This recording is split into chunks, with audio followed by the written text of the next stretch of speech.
Story time audio ബുക്സിലേക്ക് എല്ലാവർക്കും സ്വാഗതം. CV Nirmala എഴുതിയ മറുതീരം തേടി.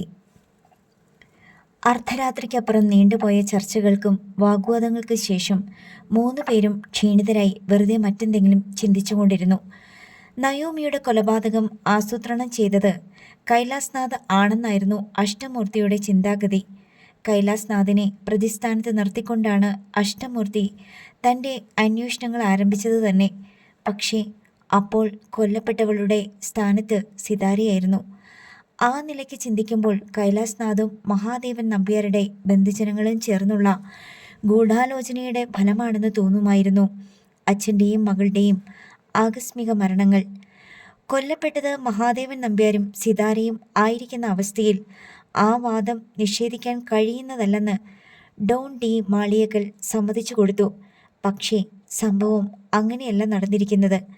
മഹാദേവൻ നമ്പ്യാർ കൊല്ലപ്പെട്ടു, സിതാര ജീവിച്ചിരിക്കുന്നു. നയോമിയായി ആൾമാറാട്ടം നടത്തുന്ന സിതാരയായിരുന്നു വാസ്തവത്തിൽ കൊല്ലപ്പെടേണ്ടിയിരുന്നത്. സിതാരയെ വധിക്കാനുള്ള ശ്രമം നയോമിയുടെ കൊലപാതകത്തിൽ കലാശിക്കുകയാണുണ്ടായതെന്ന് അഷ്ടമൂർത്തി വാദിച്ചു. സിതാര കൊല്ലപ്പെട്ടു എന്ന ഉത്തമ വിശ്വാസത്തിലാണ് അവർ നയോമിയെ ആക്രമിക്കാതിരിക്കുന്നതെന്നും അഷ്ടമൂർത്തി സമർത്ഥിക്കുന്നു. നയോമിയുടെ ജനനകഥയൊന്നും കൈലാസ്നാഥിനും അറിയില്ല, മഹാദേവന്റെ ബന്ധുജനങ്ങൾക്കും അറിയില്ല, അവർക്ക് നയോമിയെയും അറിയില്ല. അറിയാമെങ്കിൽ തന്നെ രൂപസാദൃശ്യമുള്ള വേറൊരു പെണ്ണ് എന്ന് കരുതി അവഗണിച്ചിട്ടുണ്ടാകണം. സിതാരയെ കൊലപ്പെടുത്താനുള്ള കെണിയിൽ നയോമി ചെന്ന് വീണു എന്നാണല്ലോ അങ്കിൾ പറയുന്നേ. അങ്ങനെ ചെന്ന് വീണതല്ലല്ലോ, നയോമിയെ കരുതിക്കൂട്ടി തട്ടിക്കൊണ്ടു പോയതാണ്.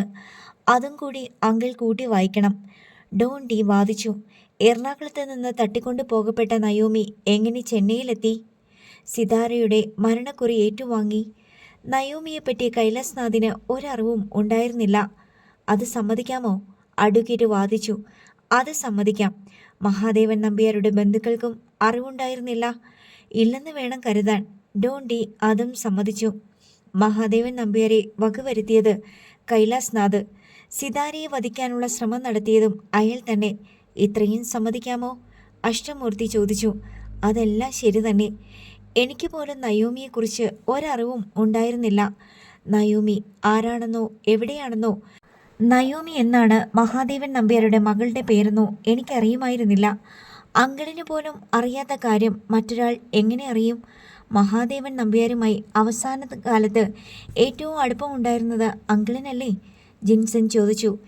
എന്നെപ്പോലെ തന്നെ മറ്റാരെങ്കിലും നമ്പ്യാർ സാറിൻ്റെ പൂർവ്വകഥ തേടിപ്പോയിട്ടുണ്ടായിരിക്കാം. ഇല്ലെന്ന് പറയാൻ പറ്റുമോ? ചിലപ്പോൾ കൈലാസ്നാഥുമായി വളരെ അടുപ്പത്തിലായിരുന്ന കാലത്ത് നമ്പ്യാർ സാർ തന്നെ അയാളോട് പഴയ കഥ പറഞ്ഞിട്ടുണ്ടായിരിക്കാം. അഷ്ടമൂർത്തിയുടെ വാദഗതിക്ക് പെട്ടെന്നൊരു മറുപടി രണ്ടുപേർക്കും ഉണ്ടായില്ല. ഞാൻ കണ്ടുപിടിക്കുന്നതിന് മുമ്പേ കൈലാസ്നാഥ് നയോമിയെ കണ്ടുപിടിച്ചു എന്ന് സങ്കല്പിക്ക്. അവളെ തട്ടിക്കൊണ്ടുപോയി വകവരുത്താനുള്ള എല്ലാ ഏർപ്പാടുകളും ചെയ്തു. മഹാദേവൻ നമ്പ്യാരെ തീഹാർ ജയിലിൽ വെച്ച് തീർത്തു. സിതാരയെ കോലാലംപൂരിൽ നിന്ന് ഡൽഹിയിലേക്ക് വരുത്തി. അവിടുന്ന് ചെന്നൈയിലെത്തിച്ചു. ഏതാണ്ട് അതേ സമയത്ത് തന്നെ നയോമിയെയും തട്ടിക്കൊണ്ടുപോയി. ഇതെല്ലാം പരസ്പരം ബന്ധപ്പെട്ട് കിടക്കുന്ന കാര്യങ്ങളാ, അഷ്ടമൂർത്തി വിശദീകരിച്ചു. എങ്കിൽ എന്തുകൊണ്ട് നയോമിയായി അഭിനയിക്കുന്ന സിതാരയ്ക്ക് ഇപ്പോൾ സ്വതന്ത്രയായി നടക്കാൻ കഴിയുന്നു? അവളുടെ ജീവന് ഭീഷണിയില്ല. കൈലാസ്നാഥിൻ്റെ കയ്യിൽ നിന്ന് രക്ഷപ്പെട്ടതാണെങ്കിൽ അയാൾ പിന്തുടർന്നു വന്ന് അവളെ നശിപ്പിക്കേണ്ടതല്ലേ? അത് നയോമിയാണെങ്കിലും സിതാരയാണെങ്കിലും കൈലാസ്നാഥിന് ഒരുപോലെയല്ലേ എന്നാണ് എൻ്റെ ചോദ്യം. ഡോൺ ഡി തൻ്റെ നിലപാടിൽ ഉറച്ചു നിന്നുകൊണ്ട് ചോദിച്ചു. ശരി, നിങ്ങൾ എന്താ ഉദ്ദേശിക്കുന്നേ? അഷ്ടമൂർത്തി സോഫയിലേക്ക് ചാഞ്ഞിരുന്നു. നയോമിയെ വകവരുത്തിയത് ഒരു കൊട്ടേഷൻ സംഘമാണ്. അതിൻ്റെ പിന്നിൽ ഗൂഢാലോചന നടത്തിയത് ഒന്നുകിൽ ഗൗതം ഘോഷിൻ്റെ അമ്മ, അല്ലെങ്കിൽ ഗൗതമിൻ്റെ ഭാര്യയുടെ ബന്ധുക്കൾ, ജിൻസൺ പറഞ്ഞു. എങ്കിൽ എന്തുകൊണ്ട് നയോമി തിരിച്ചു വന്നപ്പോൾ അവർ വീണ്ടും അവർക്കെതിരെ തിരിഞ്ഞില്ല? അഷ്ടമൂർത്തി ചോദ്യമിട്ടു. 2 കാരണങ്ങളുണ്ട്. ഒന്ന്, നയോമിയല്ല തിരിച്ചു വന്നതെന്ന് അവർക്ക് നല്ല ഉറപ്പുണ്ട്. 2, തിരിച്ചു വന്ന നയോമി ഗൗതം ഘോഷുമായി ഒരു ബന്ധവും നിലനിർത്തുന്നില്ലെന്ന് അവർക്ക് ബോധ്യപ്പെട്ടു. ഇത് രണ്ടും തെറ്റിദ്ധാരണയാണെന്ന് അവർക്ക് തോന്നിയാൽ അവർ വീണ്ടും ഒരു അറ്റംപ്റ്റ് കൂടി നടത്തിയെന്നിരിക്കും. ഡോൺ ഡി വെളിപ്പെടുത്തി. നയോമി ജീവിച്ചിരിപ്പില്ല എന്നത് സത്യമാണല്ലോ. സിതാര എങ്ങനെ കൈലാസ്നാഥിൻ്റെ കയ്യിൽ നിന്ന് രക്ഷപ്പെട്ടു എന്നറിഞ്ഞാലല്ലേ നയോമി എങ്ങനെ മരണപ്പെട്ടു എന്നറിയാൻ പറ്റൂ. അവർ രണ്ടുപേരും തമ്മിൽ ഒരേ കാലത്ത് ഒരേ സ്ഥലത്ത് വെച്ച് ഒരു കൂട്ടിമുട്ടൽ ഉണ്ടായിട്ടുണ്ട്. എന്നാലേ രണ്ടിലൊരാൾക്ക് രക്ഷപ്പെടാൻ പറ്റൂ. അഷ്ടമൂർത്തിക്ക് അവിടെ എവിടെയോ ഒരു തീപ്പൊരി കിടപ്പുണ്ടെന്ന് തോന്നി. അങ്കിളെ, അവിടെയാണ് ട്വിസ്റ്റ്. ഒരാൾ കൊല്ലപ്പെട്ടപ്പോൾ കൊന്നവർക്ക് ഉറപ്പായി തങ്ങളുടെ ജോലി തീർന്നുവെന്ന്. അവർ തിരിച്ചു പോന്നു. മറ്റേയാൾ രക്ഷപ്പെട്ടെങ്കിലും അവളെ കൊല്ലാനിരുന്നവർക്ക് ആദ്യം കൊല്ലപ്പെട്ടവളുടെ ഡെഡ് ബോഡി കിട്ടുന്നു. അതോടെ അവർക്കും തൃപ്തിയായി. കൊല്ലാതെ ശവമായി കിട്ടിയല്ലോ എന്ന് ആ ലോജിക്ക് എങ്ങനെയുണ്ട്?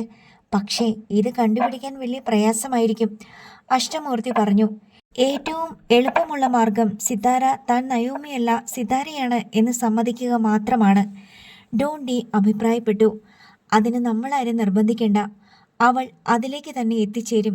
സ്വന്തം ഐഡന്റിറ്റി അവൾ മറച്ചു പിടിക്കുന്നതിന് പുറകിൽ നമുക്കറിയാത്ത കാരണങ്ങൾ ഉണ്ടായിരിക്കും. നയോമിയുടെ മരണം സംബന്ധിച്ച് എന്തെങ്കിലും ക്ലൂ തരാൻ അവൾക്ക് സാധിക്കുമായിരുന്നെങ്കിൽ അവളത് തന്നേനെ എന്നാണ് എൻ്റെ തോന്നൽ, ജിൻസൺ പറഞ്ഞു. എനിവേ, ഒരു വഴി ഞാൻ പറയാം. നമ്മൾ ഗൗതം ഘോഷിനെയും സിതാരയും കൂട്ടിമുട്ടിക്കുക. അയാളോട് കൂടുതൽ അടുക്കാൻ നയോമിയോട് നിർബന്ധിക്കുക. തീർച്ചയായിട്ടും ഗൗതം ഘോഷിൻ്റെ റിലേറ്റീവ്സ് രംഗത്ത് വരും. നയോമിക്ക് നമ്മൾ ശക്തമായി സുരക്ഷ ഒരുക്കി വയ്ക്കുക. മിക്കവാറും നയോമിക്കെതിരെ പഴയ ടീം തന്നെ രംഗത്ത് വന്നേക്കാം. അവരെ കിട്ടിയാൽ ബാക്കിയെല്ലാം എളുപ്പമാണ്, ഡോണ്ടി ഒടുവിൽ പറഞ്ഞു നിർത്തി. ഒരു സംശയം ചോദിച്ചോട്ടെ? തിരിച്ചു വന്ന നയോമി സിതാരയാണെന്ന സത്യം പൊട്ടിച്ചാലോ? അഷ്ടമൂർത്തി ചോദിച്ചു. ഒരുപാട് വൈകാരിക പ്രശ്നങ്ങൾ ഉണ്ടായേക്കും. സിതാരയ്ക്ക് മാത്രമല്ല, മറ്റു പലർക്കും. അവൾ ഒരന്യ വീട്ടിലല്ലേ താമസിക്കുന്നത്? സ്വന്തം സഹോദരിയുടെ, സ്വന്തം അമ്മാവിൻ്റെയും മുത്തശ്ശിയുടെയും കൂടെ. നയോമിക്ക് അവരൊക്കെ ആരായിരുന്നോ അത് തന്നെ സിതാരയ്ക്കും.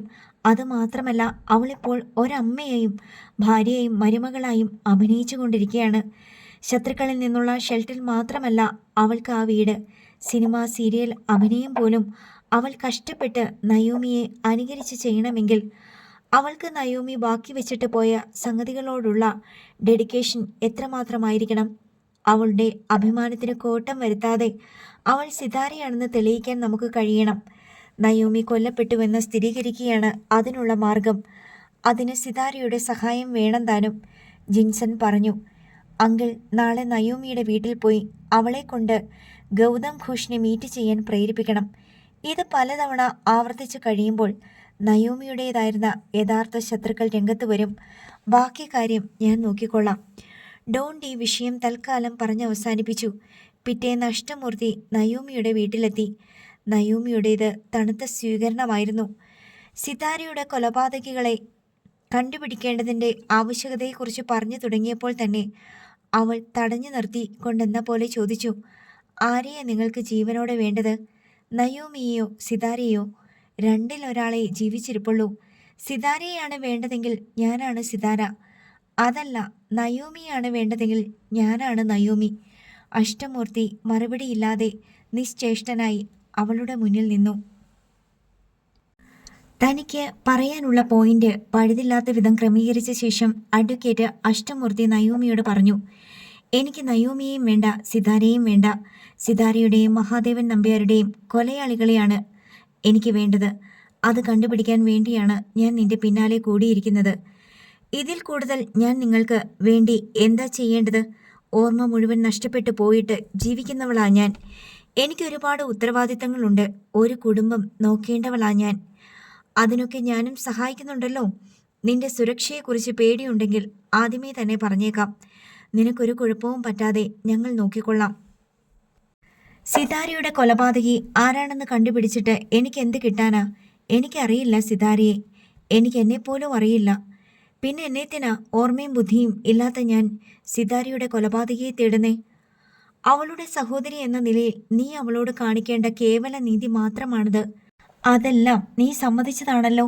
ഇപ്പോഴെന്തിനാ ഒഴിഞ്ഞു മാറുന്നേ? അഷ്ടമൂർത്തി ചോദിച്ചു. എന്നെക്കൊണ്ട് ആവുന്ന പോലെയൊക്കെ ഞാൻ സഹകരിച്ചല്ലോ. അതുപോരാ. നീ ചിലപ്പോൾ ഓർമ്മയുള്ള പഴയ നയോമിയായി അഭിനയിക്കേണ്ടി വരും. ചിലപ്പോൾ സിതാരയായി അഭിനയിക്കേണ്ടി വരും. എനിക്കതിൽ താല്പര്യമില്ലെങ്കിലോ? എനിക്ക് നിർബന്ധമുണ്ട്. നീ സഹകരിക്കുന്നില്ലെങ്കിൽ ഞാൻ ജിൻസന്റെയും ഡോൺസിയുടെയും കൂട്ടുപിടിച്ച് മുന്നോട്ടു പോകും. പക്ഷേ നിനക്കൊരു ആപത്ത് വരുമ്പോൾ എൻ്റെ സഹായം പ്രതീക്ഷിച്ചേക്കരുത്. അതൊരു താക്കീതും ഭീഷണിയും കൂടിയായിരുന്നു. ശത്രുക്കളുടെ നടുവിലാണ് തൻ്റെ ജീവിതമെന്ന് അവൾക്കറിയാം. ഇതിനു മുമ്പ് പല ആപത്ഘട്ടങ്ങളിലും അഷ്ടമൂർത്തിയാണ് അവളെ രക്ഷിച്ചിട്ടുള്ളത്. ഞാൻ ഇനി എന്താ ചെയ്യേണ്ടത്? ഒടുവിൽ സഹികെട്ടതുപോലെ അവൾ ചോദിച്ചു. ഗൗതം ഘോഷുമായിട്ടുള്ള ബന്ധം കുറച്ചുകൂടി ഊഷ്മളമായി മെയിൻറ്റെയിൻ ചെയ്യണം. ഹോട്ടലിൽ വെച്ച് കൂടിക്കാഴ്ച, ഒരുമിച്ച് യാത്ര, ഒന്നിച്ച് ചില ക്യാൻഡിൽ ലൈറ്റഡ് ഡിന്നറുകൾ, ഇത്രയുമൊക്കെ ചെയ്താൽ മതി. അയാൾ എന്നെ ഉപദ്രവിച്ചെങ്കിലോ? ഞങ്ങളുണ്ടാകും നിന്റെ കൂടെ. നിനക്ക് കാണാൻ പറ്റും, അപകട സൂചന തരാൻ പറ്റും. ഗൗതം ഞങ്ങളുടെ സാന്നിധ്യം അറിയുകയുമില്ല. അതുപോലെ മനസ്സില്ലാ മനസ്സോടെ നയോമി സമ്മതിച്ചു. നീ ഗൗതമിനെ ഇന്ന് തന്നെ വിളിച്ചു വരുത്തണം. അവൻ ഇവിടെ വരണം. നിന്നെ വിളിച്ച് കാറിൽ കയറ്റിക്കൊണ്ട് പോകണം. നീ വിളിക്കുന്നിടത്ത് അവൻ വരും. അവൻ നിന്നെ കാണാൻ വരുന്നുണ്ടെന്ന് അവൻ്റെ അമ്മയും ഭാര്യയും ബന്ധുജനങ്ങളും അറിയണം. അതെങ്ങനെ അറിയും? അതവർ എങ്ങനെയെങ്കിലും അറിയും. ഗൗതം ഘോഷിൻ്റെ ഫോണിലേക്ക് നയോമിയെ കൊണ്ട് വിളിപ്പിച്ചിട്ടാണ് അഷ്ടമൂർത്തി ആ വീട്ടിൽ നിന്ന് തിരികെ പോയത്. ഡോൺ ഡി ഇതിനകം ഗൗതം ഘോഷിൻ്റെ അമ്മയുടെ വിവരങ്ങൾ ശേഖരിച്ചു വെച്ചിട്ടുണ്ടായിരുന്നു. സിന്ദൂരി സിൽക്സിൻ്റെ ഹെഡ് ഓഫീസ് എറണാകുളത്ത് തന്നെയാണ്. ഹേമലത ശങ്കറുടെ ഓഫീസും എറണാകുളത്ത് MG റോഡിലുള്ള വസ്ത്രവ്യാപാരശാലയിൽ തന്നെ. ഹേമലത ശങ്കറുടെ ടെലിഫോൺ നമ്പറുകൾ കിട്ടി. ശ്രീകൃഷ്ണ ജ്വല്ലേഴ്സ് ഉടമകളുടെ വിവരങ്ങളും ഡോൺ ഡി ശേഖരിച്ചു വെച്ചു. ഹേമലത ശങ്കറുടെ ഓഫീസിലേക്ക് വിളിച്ചിട്ട് അഷ്ടമൂർത്തി MDയെ ഫോണിൽ കിട്ടണമെന്ന് ആവശ്യപ്പെട്ടു. വിളിക്കുന്നത് അഡ്വക്കേറ്റ് ആണെന്ന് കേട്ടപ്പോൾ ഓപ്പറേറ്റർ ഹേമലത ശങ്കറിൻ്റെ ഫോണിലേക്ക് കളക്ട് ചെയ്തു.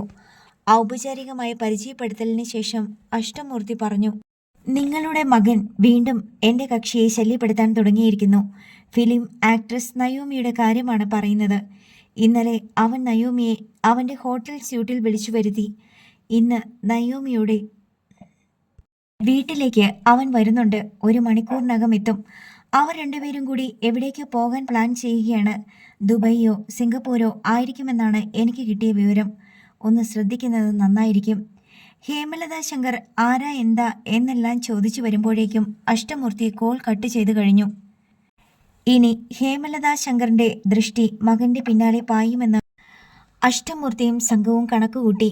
നയോമി ഗൗതം ഘോഷ് വന്നാലുടൻ പുറത്തേക്ക് പോകാൻ വേണ്ടി ഒരുങ്ങുകയായിരുന്നു. അനിൽ ബാബുവിനോട് താൻ പുറത്തേക്ക് പോകുന്ന കാര്യം അറിയിച്ചപ്പോൾ അയാൾ നിസ്സഹായതയോടെ വേദനയിൽ ചോദിച്ചു. നീ ആ പഴയ ജീവിതം പിന്നെയും ആവർത്തിക്കുകയാണോ? അല്ല, പഴയ ചില കണക്കുകൾ തീർക്കാൻ വേണ്ടിയാ, നയോമി പറഞ്ഞു. നിന്നെ തട്ടിക്കൊണ്ടുപോയ ആ സംഭവത്തോടെ ആ പഴയ ജീവിതവും അതിൻ്റെ കണക്കുകളും കടങ്ങളും എല്ലാം തീർന്നതാ. ഇനി ഒന്നും ബാക്കിയില്ല. പക്ഷേ നീ അത് വീണ്ടും കുത്തിയിളക്കിക്കൊണ്ടുവരുന്നു. ഞാനല്ല കുത്തിയിളക്കുന്നേ, എനിക്ക് ചുറ്റുമുള്ളവരാ. ചില കാര്യങ്ങളിൽ എനിക്ക് അവരോട് സംസാരിക്കാതെ പറ്റില്ല. മോശമായ ജീവിതം നിന്നെ എവിടെ കൊണ്ടെത്തിച്ചതെന്ന് നിനക്കറിയാമല്ലോ. ഇനിയും അതൊക്കെ തന്നെ സംഭവിക്കാൻ പോകുന്നേ. ഞാൻ കാര്യം പറഞ്ഞല്ലോ, പോകാതിരിക്കാൻ പറ്റില്ല. ഗൗതം ഘോഷ് ഇപ്പോൾ തന്നെ എത്തും എന്നെ കൂട്ടിക്കൊണ്ടു പോകാൻ. എവിടേക്ക്? ഹോട്ടലിലോ റിസോർട്ടിലോ അതോ മറ്റേതെങ്കിലും രാജ്യത്തേക്കോ? ചീത്ത ധാരണകളൊന്നും വേണ്ട. അയാളെ കാണുന്നത് എനിക്ക് അയാളോടുള്ള പ്രേമം കൊണ്ടല്ല, ഒരു രഹസ്യത്തിൻ്റെ കെട്ടഴിഞ്ഞ് കിട്ടണം. നിന്നെ തട്ടിക്കൊണ്ടു പോയവർ ആരാണെന്നല്ലേ? അത് ഞാൻ പറഞ്ഞല്ലോ. ആരായാലും നമുക്കത് അറിയേണ്ടെന്ന്. പ്ലീസ്, ഇതെൻ്റെ ഒരു പ്രൈവറ്റ് ഇഷ്യൂ ആണ്. അനിലേട്ടൻ ഇതിൽ ഇടപെടരുത്. ഗൗതം ഘോഷിൻ്റെ കാർ ഗേറ്റിൽ ഹോൺ മുഴക്കി തുടങ്ങി. അയാളെത്തി. നയോമി പറഞ്ഞു. ഞാൻ പോവുകയാണ്. അനിൽ ബാബു നേരെ തല തിരിച്ച് ജനലിലൂടെ നോക്കി. കോടികൾ വിലമതിക്കുന്ന കാറിൽ നിന്ന് ഗൗതം ഘോഷ് ഇറങ്ങുന്നു. അയാളെപ്പറ്റി പല കഥകളും അനിൽ ബാബു മുമ്പ് കേട്ടിട്ടുണ്ട്. സിനിമാ നടികളെ ചങ്ങാതിമാരായി കിട്ടാൻ വേണ്ടി ലക്ഷങ്ങളും കോടികളും വാരി വിതറാൻ മടിയില്ലാത്തവൻ, അവർക്ക് വിലയേറിയ വജ്രങ്ങളും രത്നങ്ങളും സമ്മാനിക്കുന്നവൻ. ഗൗതം ഘോഷ് ഗേറ്റ് കടന്നു വന്നു. സിറ്റൗട്ടിലെ കാഴ്ച കാണാൻ വയ്യ. അനിൽ ബാബു ശ്വാസം അടക്കി പിടിച്ച് കിടന്നു. രോഷവും സങ്കടവും കൊണ്ട് അയാളുടെ ചോരക്കുഴലുകൾ പുകയുന്നുണ്ടായിരുന്നു. സിറ്റൗട്ടിൽ നിന്നോ ഇരിപ്പുമുറിയിൽ നിന്നോ നയോമിയുടെ സംസാരവും ചിരിയും കേട്ടു. ഗൗതം ഘോഷിൻ്റെ ശബ്ദവും ഇടവിട്ട് കേൾക്കാനുണ്ട്. കുറച്ചു കഴിഞ്ഞപ്പോൾ ഗൗതം ഘോഷിനോടൊപ്പം നയോമി ഇറങ്ങി ഗേറ്റിനടുത്തേക്ക് പോകുന്നത് കണ്ടു. അയാൾ അവൾക്ക് കാറിൻ്റെ ഡോർ തുറന്നു കൊടുക്കുന്നു. അവൾ കയറിയിരിക്കുന്നതും കാർ പായുന്നു. അല്പം കഴിഞ്ഞപ്പോൾ മറ്റൊരു കാർ ഗേറ്റിന്റെ മുൻപിൽ വന്ന് വേഗം കുറിച്ചു. ഏതാനും വാര ദൂരം പതിയെ പോയ ശേഷം സ്പീഡ് എടുത്ത് പാഞ്ഞു. എന്തെല്ലാമോ നിഗൂഢതകൾ നടമാടുന്നുണ്ട്. അനിൽ ബാബുവിന് തല പെരുത്തു. ഒരു പെണ്ണിന് അവളുടെ ജീവിതം ഇതിൽ കൂടുതൽ സങ്കീർണമാക്കാൻ പറ്റില്ലെന്ന് അയാൾക്ക് തോന്നി. നയൂമി കയ്യിലിരിക്കുന്ന ഫോൺ അഷ്ടമൂർത്തിക്കുള്ള കോൾ വിളിച്ചു വെച്ചിരിക്കുകയാണ്. ഫോൺ സ്ക്രീൻ സേവറിലായതിനാൽ ഡിസ്പ്ലേ കാണാൻ വയ്യ. അതിനും പുറമെ ഡിസ്പ്ലേക്ക് മീതെ കറുത്ത പേപ്പർ ഒട്ടിച്ചിട്ടുമുണ്ട്. ബ്ലൂടൂത്തുമായി കണക്ട് ചെയ്തിരിക്കുന്നതിനാൽ മറുവശത്തെ ശബ്ദകോലാഹലങ്ങൾ പുറമെ കേൾക്കാനുമില്ല. ഇവിടെ സംസാരിക്കപ്പെടുന്ന ഓരോ വാക്കും അഷ്ടമൂർത്തി കേൾക്കുന്നുണ്ട്. ജിൻസണും ഡോൺ ഡിയും ഗൗതം ഘോഷിൻ്റെ കാറിനെ പിന്തുടരുന്നുമുണ്ട്. ഹോട്ടൽ റൂമിലേക്ക് പോകാമെന്ന് ഗൗതം ഘോഷ് നിർദ്ദേശിച്ചപ്പോൾ നയൂമി അത് നിരസിച്ചു. ലേ മെറിഡിയനിൽ പോയി ഫുഡ് കഴിക്കാമെന്നായിരുന്നു അടുത്ത നിർദ്ദേശം. അത് അവൾ അംഗീകരിച്ചു. അയാൾ കാറിലിരുന്ന് കഴുത്തിലൂടെ കൈയിട്ട് ചുംബിക്കാൻ ശ്രമിച്ചപ്പോഴെല്ലാം അവൾ വഴങ്ങാതെ ചെറുത്തു നിന്നു. എൻ്റെ കഴുത്തിൽ ഒരു താലി കെട്ടാതെ ഇനി ഞാൻ ഒന്നിനും സമ്മതിക്കില്ല. എപ്പോൾ കെട്ടണം? ഇപ്പോൾ തന്നെ വേണോ? ഗൗതം ഘോഷ് ചോദിച്ചു. അങ്ങനെ തോന്നുമ്പോൾ പോരാ. ബന്ധുക്കളെയും മിത്രങ്ങളെയും വിളിച്ചു വരുത്തി സദ്യ കൊടുത്ത് പരസ്യമായി തന്നെ നടത്തണം. നമ്മൾ രണ്ടുപേരും ആദ്യ വിവാഹബന്ധത്തിൽ നിന്നും വിടുതൽ നേടിയിട്ടില്ല, ഗൗതം ഘോഷ് ഓർമ്മിപ്പിച്ചു. വിടുതൽ കിട്ടുന്നത് വരെ ഇങ്ങനെ പോകട്ടെ. നയൂമി ഉറച്ചു നിന്നു. ഈ കടുംപിടുത്തം എനിക്ക് മനസ്സിലാകുന്നില്ല. മുൻപ് എത്ര തവണ നീ എൻ്റെ കൂടെ കിടക്ക പങ്കിട്ടിട്ടുണ്ട്. അന്നൊന്നും തോന്നാത്ത എതിർപ്പ് ഇപ്പോഴെന്താ? ആരെങ്കിലും പറഞ്ഞു തന്നോ ഇങ്ങനെ തന്നെ വേണമെന്ന്? കഴിഞ്ഞ കാര്യങ്ങളെപ്പറ്റി ഞാൻ പറഞ്ഞിരുന്നല്ലോ. ഒന്നും ഓർമ്മയില്ല. നിലവിൽ ഞാനൊരു പുതിയ പെണ്ണാണ്. കന്യകാത്വം നഷ്ടപ്പെടാത്തവളാണ്. നീചവും നിന്ദ്യവുമായ ഒരു പ്രവൃത്തിയോടും എനിക്ക് താല്പര്യമില്ല. എൻ്റെ ഓർമ്മ നഷ്ടപ്പെടുന്നതിന് മുമ്പ് ഞാൻ ചീത്തയായിരുന്നുവെന്ന് ഞാൻ വിശ്വസിക്കുന്നുമില്ല, നയൂമി അസന്നിഗ്ധമായി പറഞ്ഞു. ഗൗതം ഘോഷ് ചിരിച്ചു. ആദ്യമേ അവളെ പരിഹസിച്ചു ചിരിച്ചു, പിന്നെ സ്വയം പരിഹസിച്ചും. ആഹാരം കഴിച്ചും സംസാരിച്ചും ഹോട്ടലിൻ്റെ ലോണിൽ നടന്നും കുറേ മണിക്കൂറുകൾ ചെലവഴിച്ച ശേഷം ഗൗതം ഘോഷ് നയൂമിയെ തിരികെ വീട്ടിൽ കൊണ്ടുവിട്ടു. അടുത്ത ദിവസവും ഗൗതം ഘോഷ് വന്നു. നയൂമിയെ കാറിൽ കയറ്റിക്കൊണ്ടുപോയി. ആലപ്പുഴയിൽ എത്തിച്ച ശേഷം ഒരു ഹൗസ് ബോട്ടിൽ കായൽ ചുറ്റിക്കറങ്ങി. അവരുടെ യാത്രാ പരിപാടി മുൻകൂട്ടി തയ്യാറാക്കിയിരുന്നതിനാൽ അഷ്ടമൂർത്തിയും സംഘവും അവരെ അനുധാവനം ചെയ്യാനുള്ള എല്ലാ സൗകര്യങ്ങളും ഒരുക്കിയിട്ടുണ്ടായിരുന്നു. രാത്രി 10 മണിയോടെ ഗൗതം ഘോഷ് നയോമിയെ വീട്ടിലെത്തിച്ചിട്ട് തിരികെ പോയി. അഷ്ടമൂർത്തിയും ജിൻസനും ഡോൺ ഡിയും കൂടി മനസ്സിൽ പ്ലാൻ ചെയ്തിരുന്ന ട്വിസ്റ്റ് വരുന്നതേ ഉണ്ടായിരുന്നുള്ളൂ. തൊട്ടടുത്ത ദിവസം രാവിലെ തന്നെ നയോമിക്കൊരു കോൾ കിട്ടി. സിന്ദൂരി സിൽക്സിൻ്റെ മാനേജിംഗ് ഡയറക്ടർ ഹേമലത ശങ്കർ ആയിരുന്നു ഫോണിൻ്റെ അങ്ങേ തലയ്ക്കൽ. ഹലോ, നടി നയോമിയല്ലേ? അതായിരുന്നു ആദ്യത്തെ ചോദ്യം. അതെ, നയോമി തന്നെ. ഞാൻ ഹേമലത ശങ്കർ, ഗൗതം ഘോഷിൻ്റെ അമ്മ. എനിക്കൊന്ന് കാണണം. സിന്ദൂരി സിൽക്സിൽ വരാൻ പറ്റുമോ? എന്തിനാണ് വരുന്നത്? പറഞ്ഞല്ലോ, കാണണം, സംസാരിക്കണം. വരാം, പക്ഷേ എല്ലാവരോടും പറഞ്ഞിട്ടേ വരൂ. സിന്ദൂരി സിൽക്സിൽ നിന്ന് ഹേമലത ശങ്കർ വിളിച്ചിട്ട് പോവുകയാണെന്ന്. മനസ്സിലായി. ഞാൻ അപായപ്പെടുത്തിയേക്കുമെന്ന് ഭയമുണ്ടല്ലേ? പണമുള്ളവർക്ക് എന്തുമാകാമല്ലോ. ആരോട് വേണമെങ്കിലും പറഞ്ഞോളൂ. ഞാൻ മകനോട് പറയാം. ശരി, ഞാൻ വരാം. വൈകുന്നേരം 5 മണിക്ക് കൂട്ടിക്കൊണ്ടു പോകാൻ കാറ് വരും. തിരിച്ച് അവിടെ തന്നെ കൊണ്ടുവിടും. ഓക്കെ, സമ്മതിച്ചു. കോൾ കട്ടായി. നയോമി അഷ്ടമൂർത്തിയെ വിളിച്ച് ഹേമലത ശങ്കർ വിളിച്ചു പറഞ്ഞ കാര്യങ്ങൾ ധരിപ്പിച്ചു. ഇതാണ് ഞങ്ങൾ ഉദ്ദേശിച്ച വഴിത്തിരിവ്. നയോമി, ധൈര്യമായിട്ട് പോകണം. ഞങ്ങളുണ്ട് തൊട്ടുപുറകെ. സിന്ദൂരി സിൽക്സിൻ്റെ മാനേജിംഗ് ഡയറക്ടറുടെ ഓഫീസിൽ വെച്ചായിരുന്നു കൂടിക്കാഴ്ച. കൃത്യം 6 മണിക്ക് പച്ചയും ചുവപ്പും ഇടകലർന്ന പതുപതുത്ത ഈജിപ്ഷ്യൻ കാർപ്പറ്റിനു മീതെ കൂടി നയോമി ഹേമലതയുടെ പ്രൗഢമായ മേശയ്ക്ക് മുന്നിലേക്ക് നടന്നു ചെന്നു. അവളെ കൂട്ടിക്കൊണ്ടു ചെന്ന യുവതി തിരികെ പോയി. ഹേമലത ശങ്കർ നയോമിയോട് ഇരിക്കാൻ പറഞ്ഞു. നയോമി ഇരുന്നു. 2 ചോദ്യങ്ങളാണ് എനിക്ക് നിന്നോട് ചോദിക്കാനുള്ളത്. 1, നീ ആരാണ്? 2, നിനക്ക് എന്താണ് വേണ്ടത്? നയോമി കസേരയിൽ ഒന്നിളകിയിരുന്നു. ഇരിപ്പുറക്കാഞ്ഞിട്ടാണ് എന്ന് തോന്നുമായിരുന്നെങ്കിലും അവൾ പതറിയ മനസ്സിനെ പിടിച്ചിരുത്തുകയായിരുന്നു. ഹേമലത ശങ്കർ കസേരയിൽ നിന്ന് എഴുന്നേറ്റു. നീ കഥയറിയാതെ ആട്ടം കാണുകയായിരുന്നല്ലോ ഇതുവരെ. ഇപ്പോൾ ആടാനും തുടങ്ങിയിരിക്കുന്നു. ഓർമ്മക്കേട് എന്നൊരു മുഖം മൂടി നിനക്ക് തരം പോലെ എടുത്തണിയാനും പറ്റുന്നുണ്ട്. മൗനമാണ് സുരക്ഷിതം എന്ന് തോന്നിയതിനാൽ നയോമി മിണ്ടാതിരുന്നു. നീ നയോമിയാണെങ്കിലും അല്ലെങ്കിലും എനിക്ക് നിന്നോട് ചില കാര്യങ്ങൾ പറയാനുണ്ട്. ഞാൻ നയോമി അല്ലെങ്കിൽ പിന്നെന്തിനാ നയോമിയെ സംബന്ധിക്കുന്ന കാര്യങ്ങൾ എന്നോട് പറയുന്നത്? നീ നയോമിയാണെങ്കിൽ നിനക്ക് ഓർമ്മക്കേടുള്ളതുകൊണ്ട് എല്ലാം ഒന്നും കൂടി ഓർമ്മിപ്പിക്കാൻ വേണ്ടി പറയുന്നു. നയോമി അല്ലെങ്കിൽ നിന്നെ ആദ്യം മുതൽ എല്ലാം ബോധ്യപ്പെടുത്താൻ വേണ്ടി പറയുന്നു. നയോമി വീണ്ടും മൗനം ഭജിച്ചു. എൻ്റെ ഏക മകനാണ് ഗൗതം. അവനെ കൂടാതെ ഒരു മകൾ കൂടി മാത്രമേ എനിക്കുള്ളൂ. ശരിക്കു പറഞ്ഞാൽ എൻ്റെ എല്ലാ സ്വത്തിനും ഏക അവകാശി ഗൗതമാണ്. ഞങ്ങളുടെ ഒരു കസ്റ്റവും ട്രഡീഷനും അങ്ങനെയാണ്. ഞാനിതൊക്കെ പറയുന്നത് നിന്നെ വസ്തുതകൾ ബോധ്യപ്പെടുത്താൻ വേണ്ടിയാണ്. എനിക്ക് മനസ്സിലായി, നയോമി പറഞ്ഞു. ശരി, ഗൗതം 4 വർഷം മുമ്പ് വിവാഹം കഴിച്ചതാണ്. ശ്രീകൃഷ്ണ ജ്വല്ലറീസ് ഉടമ കൃഷ്ണസ്വാമി റെഡ്ഡിയാരുടെ മകൾ അഭിരാമിയാണ് അവൻ്റെ ഭാര്യ. ഇപ്പോൾ അവർ തമ്മിൽ തെറ്റിപ്പിരിഞ്ഞ് അവളുടെ സ്വന്തം വീട്ടിൽ പോയി താമസിക്കുന്നു. ഗൗതമിന് ഒരാൺകുട്ടിയുണ്ട്. അവൻ അഭിരാമിയുടെ കൂടെയാണ്. ഡിവോഴ്സ് എടുത്തിട്ടില്ലല്ലോ? ഓ, നീ അവരുടെ ഇടയ്ക്ക് കയറി നിൽക്കുകയാണെങ്കിൽ അത് തന്നെ സംഭവിക്കും. ഒരു കുടുംബം തല്ലിപ്പിരിയും. നീ കാരണമാണ് അഭിരാമി ഗൗതമിനോട് വഴക്കിട്ട് പോയത്. എൻ്റെ മാത്രം കുഴപ്പമാണോ? ഗൗതമിന് ഇതിലൊരു പങ്കുമില്ലേ? എന്നെ നിയന്ത്രിക്കുന്നതിനേക്കാൾ എളുപ്പം സ്വന്തം മകനെ നിയന്ത്രിക്കുന്നതല്ലേ? ഞാൻ എന്ത് ചെയ്തിട്ടും കാര്യമില്ല. അവന് കാണിച്ചു കൊടുക്കാൻ എനിക്ക് നല്ല മാതൃകകൾ മാത്രമേ ഉള്ളൂ. ദാ അത് കണ്ടോ മോനെ, ആ ഭാര്യയും ഭർത്താവും എത്ര സ്നേഹത്തിലും വിശ്വാസത്തിലുമാണ് ജീവിക്കുന്നത് എന്ന് എനിക്ക് 1-2 ജോഡി കപ്പിൾസിനെ കാട്ടിക്കൊടുക്കാം. പിന്നെ വേണമെങ്കിൽ നല്ല ഉപദേശങ്ങൾ കൊടുക്കാം. അരുത് മോനെ, ഭാര്യയെ ഉപേക്ഷിച്ച് അന്യസ്ത്രീയുടെ പിന്നാലെ പോകരുതെന്ന് അപേക്ഷിക്കാം. പക്ഷേ ഉപദേശത്തിനും അപേക്ഷയ്ക്കും ആകർഷണമില്ല.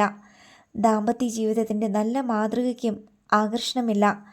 മദ്യവും പച്ചവെള്ളവും മുന്നിൽ വച്ചിട്ട് പച്ചവെള്ളമാണ് ശുദ്ധമായത് എന്ന് പറഞ്ഞാൽ മദ്യപൻ കേൾക്കില്ല. ആ മദ്യം പോലെയാണ് നീ. നിനക്ക് അവനെ ആകർഷിക്കാൻ കഴിയുന്നു, അവനെ വശംവദനാക്കാൻ കഴിയുന്നു, നിന്റെ ചൊൽപ്പടിക്ക് നിർത്താൻ കഴിയുന്നു. നീ പറയുന്നതെന്തും അവൻ ചെയ്യും. ഹേമലത ശങ്കർ അളന്നു മുറിച്ചാണ് ഓരോ വാക്കും പറഞ്ഞുകൊണ്ടിരുന്നത്. എന്നെപ്പോലെ ഒരു സ്ത്രീയല്ലേ ഗൗതമിൻ്റെ ഭാര്യ അഭിരാമിയും? അവൾക്ക് എന്തുകൊണ്ടാണ് ഗൗതമിനെ ആകർഷിക്കാൻ കഴിയാത്തത്? അവൾ എന്നെപ്പോലെ ഒരു പെണ്ണല്ലേ? എന്നേക്കാൾ വലിയവളല്ലേ? പണക്കാരിയല്ലേ? അധികാരവും അവകാശവും എന്നേക്കാൾ അവൾക്കല്ലേ? ഗൗതമിൻ്റെ കുഞ്ഞ് അവളുടെ പക്കലില്ലേ? നിയമത്തിൻ്റെ പരിരക്ഷയും അവൾക്കുണ്ടല്ലോ. എന്നിട്ടും അവൾ എന്തുകൊണ്ടാ ഈ മത്സരത്തിൽ തോറ്റുപോകുന്നേ? എന്തുകൊണ്ടാ ഞാൻ ജയിക്കുന്നേ? അവൾക്കെന്തോ തകരാറുണ്ടെന്നല്ലേ അതിനർത്ഥം? നയോമിയും വിട്ടുകൊടുത്തില്ല. നിന്നെപ്പോലെ അഴിഞ്ഞാടാൻ അവൾക്ക് പറ്റില്ല. നിനക്ക് ഏതറ്റം വരെ വേണമെങ്കിലും പോകാം. അവൻ്റെ മുമ്പിൽ നൂൽബന്ധമില്ലാണ്ട് നൃത്തം ചെയ്യാം. അവനെ ആകർഷിച്ച് നിർത്താൻ വേണ്ടി ഒരു വേശ്യയോളം നിനക്ക് അധപതിക്കാം. യാതൊരു ആത്മാർത്ഥതയുമില്ലാതെ അഭ്യാസങ്ങൾ ഏതും കാണിക്കാം. ഹേമലതയുടെ വാക്കുകളിൽ ഉൾപ്പകയുടെ വൈരപ്പൊടി തിളങ്ങി. ഇതെല്ലാം നിങ്ങളുടെ മകൻ്റെ ഭാര്യയ്ക്കുമാകാമല്ലോ, നയോമി വെല്ലുവിളിക്കും പോലെ പറഞ്ഞു. അവൾക്ക് പറ്റില്ല. അവൾ അന്തസ്സും ആഭിജാത്യവും ഉള്ളവളാണ്, ധർമ്മപത്നിയാണ്, ഒരു കുഞ്ഞിൻ്റെ അമ്മയാണ്. കുലീനത്വം കൈവിട്ട് എന്തെങ്കിലും ചെയ്യാൻ അവളുടെ അഭിമാനം സമ്മതിക്കില്ല. ഞാനും ഒരു കുഞ്ഞിൻ്റെ അമ്മയാ, ഒരു പുരുഷൻ്റെ ഭാര്യയാ. എന്നിട്ടാണോടി നീ രാത്രി തോറും പരപുരുഷന്മാരുടെ കിടപ്പറയിൽ അലഞ്ഞു തിരിയുന്നത്? ഹേമലത ശങ്കർ ക്ഷുഭിതയായി. ഞാനങ്ങനെ ചെയ്തിട്ടില്ല. ഗൗതമിൻ്റെ കൂടെ ഞാനങ്ങനെ പോയിട്ടുണ്ടെങ്കിൽ അതിൻ്റെ അർത്ഥം ഞാൻ അധപതിച്ചെന്നല്ല. ഗൗതം എന്നെ ഭീഷണിപ്പെടുത്തുകയോ എന്തെങ്കിലും കെണിയിൽപ്പെടുത്തുകയോ എന്നെ ചതിക്കുകയോ ചെയ്തിട്ടുണ്ടെന്ന. ആകർഷിക്കലും പ്രലോഭിക്കലും ഒക്കെ മാഡത്തിൻ്റെ മകനുമാകാമല്ലോ. എൻ്റെ മകൻ്റെ കൂടെ മാത്രമാണോ നീ കിടക്ക പങ്കിട്ടിട്ടുള്ളത്? മഹേന്ദ്രൻ്റെ കൂടെ, മാർട്ടിൻ്റെ കൂടെ? ഇതൊന്നും ആരും അറിയില്ലെന്നാണോ നിൻ്റെ വിചാരം? എൻ്റെ ഓർമ്മയിൽ അങ്ങനത്തെ യാതൊരു സംഭവവുമില്ല. അങ്ങനെ ആരെങ്കിലും എന്നെ ചൂഷണം ചെയ്തിട്ടുണ്ടെങ്കിൽ തന്നെ അതെൻ്റെ സമ്മതത്തോടെയോ സഹകരണത്തോടെയോ ആയിരിക്കില്ല. ഭീഷണിയും പ്രേരണയും നിർബന്ധവുമൊക്കെ അതിൻ്റെ പുറകിലുണ്ടാവും. എനിക്ക് നിന്നോട് കൂടുതലൊന്നും സംസാരിക്കാനില്ല. ഇനി നീ ഗൗതമിനെ കാണരുത്. അവനെ ഫോണിൽ വിളിക്കുകയോ അവൻ വിളിച്ചാൽ അറ്റൻഡ് ചെയ്യുകയോ ചെയ്യരുത്. നിനക്ക് എന്ത് വേണം? നീ പറഞ്ഞു. ഞാൻ നിങ്ങളോട് എന്തെങ്കിലും വേണമെന്ന് ആവശ്യപ്പെട്ടോ? ഇല്ലല്ലോ. ഗൗതമിൻ്റെ സ്വത്തും പണവും കണ്ടിട്ടാണ് നീ അവൻ്റെ കൂടെ കൂടിയിട്ടുള്ളതെന്ന് ഞങ്ങൾക്കെല്ലാം അറിയാം. അവനെ നീ ഞങ്ങൾക്ക് വിട്ടു തന്നേക്ക്. പകരം എന്തു വേണം നിനക്ക്? ഞാൻ ആരെയും പിടിച്ചു വെച്ചിട്ടില്ല വിട്ടു തരാൻ വേണ്ടി. നീ പിടിച്ചു വെച്ചിരിക്കുകയാണ് അവനെ. ഞങ്ങൾക്ക് അവനെ വേണം. അതിനുവേണ്ടി എന്ത് വില കൊടുക്കാനും ഞങ്ങൾ തയ്യാറാ. എന്ത് വേണം നിനക്ക്? നീ എത്ര ചോദിച്ചാലും തരാം. ക്യാഷ് ആയിട്ടാണെങ്കിൽ അങ്ങനെ, ലാൻഡ് പ്രോപ്പർട്ടി ആയിട്ടാണെങ്കിൽ അങ്ങനെ, ഫ്ലാറ്റോ വില്ലയോ നോട്ടമുണ്ടെങ്കിൽ അങ്ങനെയും തരാം. നീ പറഞ്ഞാൽ മതി. നയോമി അല്പം ആലോചിച്ചു. എന്നിട്ട് പറഞ്ഞു, പക്ഷേ ഞാനും ഗൗതവും തമ്മിൽ പിരിയാൻ വയ്യാത്ത പോലെ അടുത്തുപോയി. അത്രയധികം ഇഷ്ടത്തിലാണ് ഞങ്ങൾ. എന്നെ കല്യാണം കഴിക്കാൻ വേണ്ടി ഭാര്യയുമായിട്ടുള്ള ബന്ധം പിരിയാൻ തയ്യാറാണെന്ന് ഗൗതം പറഞ്ഞു കഴിഞ്ഞു. ഞങ്ങൾ തമ്മിലുള്ള പ്രണയം നയോമി പറഞ്ഞു മുഴുവനാക്കുന്നതിനു മുമ്പേ ഹേമലതാ ശങ്കർ ഇടയ്ക്ക് കയറി. ഒരു മണ്ണാങ്കട്ടയുമില്ല. പ്രണയം. നീ ഓർമ്മ മുഴുവൻ നശിച്ചു പോയവളല്ലേ? ഗൗതവുമായിട്ടുള്ള പ്രണയം മാത്രം നിനക്ക് ഓർമ്മയുണ്ട്. ഇതാരെയാ നീ വിശ്വസിപ്പിക്കാൻ ശ്രമിക്കുന്നേ? അങ്ങനെയല്ല മാഡം. ഞാൻ തിരിച്ചു വന്ന ശേഷം ഗൗതം ഞങ്ങളുടെ പ്രേമത്തിൻ്റെ സ്റ്റോറി മുഴുവൻ എനിക്ക് പറഞ്ഞു തന്നു. മാഡം പറഞ്ഞ പോലെ എല്ലാം ഞാൻ മറന്നു പോയതായിരുന്നു. കഴിഞ്ഞ 2 തവണയും മീറ്റ് ചെയ്തപ്പോൾ ഗൗതം ഞങ്ങളുടെ പ്രണയത്തിൻ്റെ ഡെപ്ത് എനിക്ക് മനസ്സിലാക്കി തന്നു. അപ്പോൾ ഞാൻ ചിന്തിച്ചു, ഈ മനുഷ്യൻ ഇത്രയധികം എന്നെ സ്നേഹിച്ചിരുന്നോ? ഞങ്ങൾ ഇത്രയധികം അടുത്ത് ഇടപഴകിയിരുന്നോ? ഗൗതം പറഞ്ഞത് ഞാൻ അദ്ദേഹത്തിൻ്റെ കാൽ ചുവട്ടിലെ നായ്ക്കുട്ടിയായിരുന്നെന്ന. എന്തും അനുസരിക്കും. സ്നേഹവും നന്ദിയും കൊണ്ട് വീർപ്പുമുട്ടി. എപ്പോഴും കാൽ ചുവട്ടിൽ തന്നെ മുട്ടിയൊരുമി കിടക്കും. ആ പാദങ്ങൾ കൊണ്ട് ചവിട്ടിയാലും തട്ടിയെറിഞ്ഞാലും അതെല്ലാം സഹിച്ച് വീണ്ടും ഓടി വന്ന് കാൽ ചുവട്ടിൽ തന്നെ കിടക്കും. എന്നെ കാണാതായപ്പോൾ അദ്ദേഹം തകർന്നു പോയിന്ന് പറഞ്ഞു. അപ്പോഴാണ് ഗൗതം മനസ്സിലാക്കിയത് ഇത്രയധികം പ്രണയം എന്നോടുണ്ടായിരുന്നെന്ന്. ഇതെല്ലാം പറഞ്ഞു കേട്ടപ്പോൾ ആ മനുഷ്യനെ ഇനി വേദനിപ്പിക്കരുതെന്ന് എനിക്ക് തോന്നി. നിനക്കൊന്നും തോന്നിയിട്ടില്ല? എനിക്കറിയാം. നിന്നെ കാണാതായിട്ട് പിന്നീട് നീ തിരിച്ചെത്തിയ ശേഷം അവനെ എങ്ങനെയാണ് കൈകാര്യം ചെയ്തതെന്ന് എനിക്കറിയാം. നീ തിരിച്ചറിഞ്ഞില്ല. അവൻ പരിചയപ്പെടുത്തിയപ്പോൾ നീ അവനോട് പറഞ്ഞത് 250ഓളം പേർ നിന്നെ പീഡിപ്പിച്ചു എന്നാണ്. അവനോട് എന്തെങ്കിലും ഒരു ഇഷ്ടം ബാക്കിയുള്ള ഒരു പെണ്ണും അങ്ങനെ പറയില്ല. അവൻ ഇനി ഒരിക്കലും നിന്നെ കാണാനോ സംസാരിക്കാനോ ശ്രമിക്കരുത് എന്ന് മനഃപൂർവ്വം വിചാരിച്ചിട്ട് അവനെ അകറ്റി നിർത്താൻ വേണ്ടി മാത്രം പറഞ്ഞതാണ് അത്. അല്ലെങ്കിൽ കഴിഞ്ഞതൊന്നും ഓർമ്മയില്ലാത്ത നീ എങ്ങനെ 250 പേർ നിന്നെ പീഡിപ്പിച്ചത് ഓർത്തിരിക്കുന്നു? അത് മാഡം പറഞ്ഞത് കറക്റ്റാണ്. ഓർമ്മയില്ലാത്ത അവസ്ഥയിൽ എനിക്കൊരു ബന്ധവും സ്വീകാര്യമായിരുന്നില്ല. ഞാൻ ആരെന്ന് പോലും എനിക്കറിയില്ല. ഓരോരുത്തർ ഓരോ ബന്ധങ്ങൾ പറയുന്നു.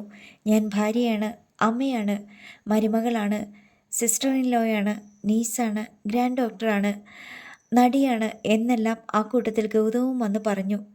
ഞാൻ അദ്ദേഹത്തിൻ്റെ കാമുകിയാണ്, മനസ്സ് പങ്കുവച്ചിട്ടുണ്ട്, ശരീരം പങ്കുവച്ചിട്ടുണ്ട് എന്നൊക്കെ. ആ സമയത്ത് എനിക്ക് അതൊന്നും ഉൾക്കൊള്ളാൻ കഴിഞ്ഞില്ല.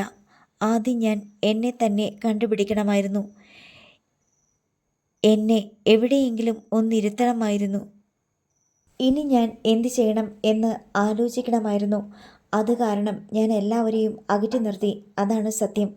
പിന്നെ അവനെ കണ്ടപ്പോൾ നിനക്ക് പ്രേമം പെട്ടെന്ന് പൊട്ടിമുളച്ചു? അല്ല, പലതവണ കണ്ടപ്പോൾ ഗൗതം എല്ലാം എനിക്ക് മനസ്സിലാക്കി തന്നപ്പോൾ എനിക്ക് പ്രണയം തോന്നി. കഴിഞ്ഞൊരു ദിവസം രാത്രി ഹോട്ടൽ റൂമിൽ വെച്ച് ഞാനും ഗൗതവും തമ്മിലൊരു മീറ്റിംഗ് നടന്നു. അന്ന് ഞങ്ങൾ കൂടുതൽ അടുത്തു. ഇനി ഒരിക്കലും പിരിയാൻ വയ്യാത്ത പോലെ. മുൻപ് ഞാൻ എന്തുകൊണ്ടാണ് ഗൗതമിനെ അത്രയ്ക്ക് ഭ്രാന്തമായി സ്നേഹിച്ചിരുന്നതെന്ന് ആ രാത്രി എനിക്ക് ഗൗതം മനസ്സിലാക്കി തന്നു. നാണമില്ലല്ലോടി നിനക്ക് എൻ്റെ മുൻപിൽ വന്ന് നിന്ന് ഇങ്ങനെ പറയാൻ? അവൻ്റെ അമ്മയാണ് ഞാൻ. നമ്മൾ വളരെ രഹസ്യമായിട്ട് സംസാരിക്കുകയല്ലേ? മാഡം എന്നോട് എല്ലാം തുറന്നു പറയുന്നു. ഞാനും ഒന്നും മറച്ചു വയ്ക്കാതെ പറയുക. അടുത്ത ഭാഗം നാളെ.